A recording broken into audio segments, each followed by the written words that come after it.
अभी देख ही रहे हो कि जंतर मंतर में जहां सीजेपी के ग्रुप के लोग प्रदर्शन कार्य कर रहे थे, भूख हड़ताल भी सोनम सर साथ ही कर रहे थे, और वो भी पेपर लीक करके मामले में, जहां पर आयो दिन देखा जाता है जब भी कोई एग्जामिनेशन होता है तो तुरंत ही पेपर लीक हो जाता है, जहां पर पढ़ने वाले स्टूडेंट सिर्फ पढ़ते ही रह जाते हैं, वो मेहनत ही करते रह जाते हैं, साल पर साल साल पर साल वो मेहनत ही करते चले जाते हैं।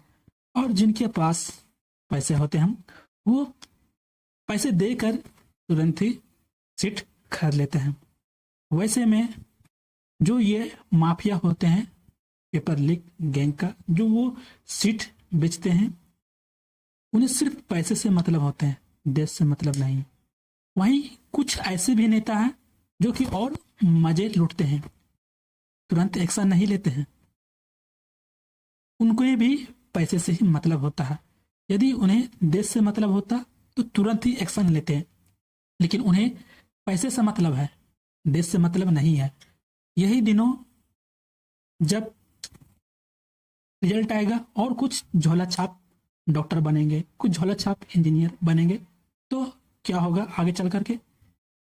जब ये काम लेंगे तो कहीं पुल गिर रहा है, कहीं सड़क टूट रही है, तो कहीं कुछ और हो रहा है, तो काफी लोग मर रहे हैं। ये सिर्फ नुकसान कहाँ से हो रहा है? वही जो पैसे दे करके सीट खरीदे हुए हैं, उन्हें तो अक्ल बुद्धि दिमाग को वैसे ही नहीं रहने वाला, सिर्फ उन्हें पैसे कमाने से मतलब है। तो वैसे में हुआ, जैसे मन आएगा वैसे ही पैसे बचाने के चक्कर में उस तरीके के सड़क पुल वगैरह जितना भी हर चीज है वैसे बनाएगा ही। वहीं डॉक्टर का भी देख लो, जब झोला छाप डॉक्टर आएंगे तो सिर्फ गरीब से पैसे अटेंगे, उनकी दिल गुर्दा किडनी सब निकाल निकाल करके पैसों के चलती बेच देंगे। उन गरीब वासियों को कितना ज्यादा नुकसान होगा ये नहीं जानते हैं, कितना क्या प्रॉब्लम होगा ये नहीं जानते हैं।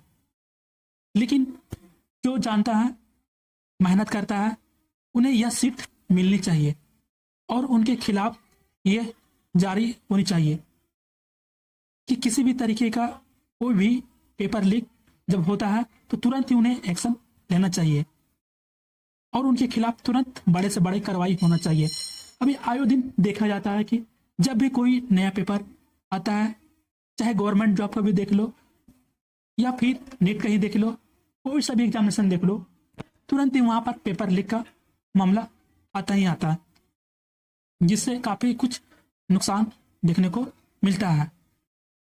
जिसके पास पैसा होता है वो तुरंत खरीद लेता है सीट को, और जिसके पास नहीं, भाई मेहनत तो करता ही करता है रहता है।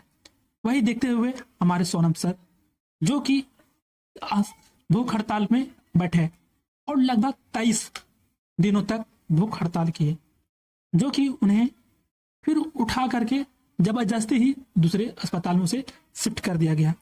वहीं सीजीपी के ग्रुप के भी लोग थे, वो प्रदर्शनकारी जारी रखे, लेकिन वहीं सोनम सर ने कहा प्रदर्शनकारियों को संसद से मिलने की अनुमति नहीं मिल जाती तब तक वह उसी तरीके से प्रदर्शन जारी रखेंगे और भूख हड़ताल भी जारी रखेंगे। बाद में इनकी बातों को सुनकर के जेपी नड्डा मुलाकात करते हैं और सीजेपी के ग्रुप बोलते हैं कि ऐसे ऐसे मंत्री जो बैठे हुए शिक्षा मंत्री के सीट पर, उसे तुरंत ही इस्तीफा देने को बोले, तभी जाकर के हमारी मांग पूरी होगी और ये जो माफिया बैठे हुए हैं पेपर लीक के, उन्हें तुरंत एक्शन लिया जाए और उन्हें कड़ी से कड़ी सजा दी जाए। साथ ही वह भी कहा है कि जंतर मंतर का आंदोलन तब तक जारी रहेगा तब तक उनकी मांगे को पूरी नहीं हो जाती है। तो देख ही सकते हो कि यहाँ पर प्रदर्शनकारी जो चल रहे थे उन पर काफी ज्यादा लाठीचार्ज किया गया, मारा गया, पीटा गया, उन पर आंसू गैस छोड़ा गया, जिससे काफी सारे लोगों को इससे नुकसान भी देखने को मिला। लगभग यहाँ पर 180 लोग घायल हो चुके हैं, जिनमें से सिर्फ 118 पुलिसकर्मी ही बताया गया है और 60 प्रदर्शनकारी शामिल है।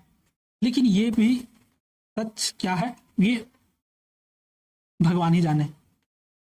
और लगभग यहाँ पर बताया जा रहा है कि 150 से अधिक घायल युवाओं को अस्पताल में इलाज जारी है, जहां पर 70 जो प्रदर्शनकारी थे उन्हें हिरासत में लिया गया है और उन पर कानूनी कार्रवाई शुरू की गई है। आप समझ सकते हो कि एक छोटा सा मामले को कितना बड़ा मामला धीरे धीरे कर रहा है, कितने लोगों के साथ जिंदगी खेला जा रहा। यदि तुरंत जो ये पेपर लीक का गैंग लोग बैठे हुए हैं उन पर ये कार्रवाई करते तो आज इतना कुछ नहीं होता। देख सकते हो कि अगर किसी भी प्रदर्शनकारी के वहां पर जान चली जाती तो क्या होता, वो उस घर में क्या होता, उसकी माँ को क्या होता, उसके बाप को क्या होता। वो सिर्फ अपने हक के लिए लड़ने गए थे कि जो भी हम लोग इतना ज्यादा मेहनत कर रहे हैं कम से कम उस पर तो अच्छे से एग्जामिनेशन हो। हम लोग आखिर कब तक इतना मेहनत करते रहेंगे, उसी को देखते हुए सारे प्रदर्शनकारी शामिल हुए और उन्हीं के बीच में ये पुलिस वाले सिर्फ उन पर बर्बरता दिखलाई, लाठियों से मारा गया, किसी को काफी कुछ नुकसान देखने को मिला, आंसुओं का गैस छोड़ा गया जिससे कहीं लोग भाग ना सके। अब जो मांगे रखी गई है वो क्या ये पूरी होती है ये तो आगे देखने को मिलेगा। लेकिन वहीं पर जो भारत के युवा समूह के कहना है कि अब दोबारा से यहाँ पर मार्च नहीं करेंगे क्योंकि पुलिस युवाओं को नुकसान पहुंचाएगी और भी ज्यादा। ये साफ तौर पर भारत के युवा समूह के जो सीजेपी के ग्रुप का कहना है। यार ये सही बात ही है। आप समझ ही सकते हो कि कितना ज्यादा वहां पर मामला बिगड़ चुका है। तो चलिए अब आगे देखने को मिलता है क्या क्या जो ये शिक्षा मंत्री है धर्मेंद्र प्रधान ये इस्तीफा देता है या फिर कोई और नया एक्शन लेता है। जैसे ही इस पर किसी तरीके कोई अपडेट आता है मैं आपको जरूर ला करके दूंगा। यदि आप चैनल पर नए हैं तो चैनल को सब्सक्राइब करके बेल आइकन नोटिफिकेशन को पर क्लिक कर लेना। तो चलिए फिर मिलते हैं ऐसा ही एक और अगले वीडियो में।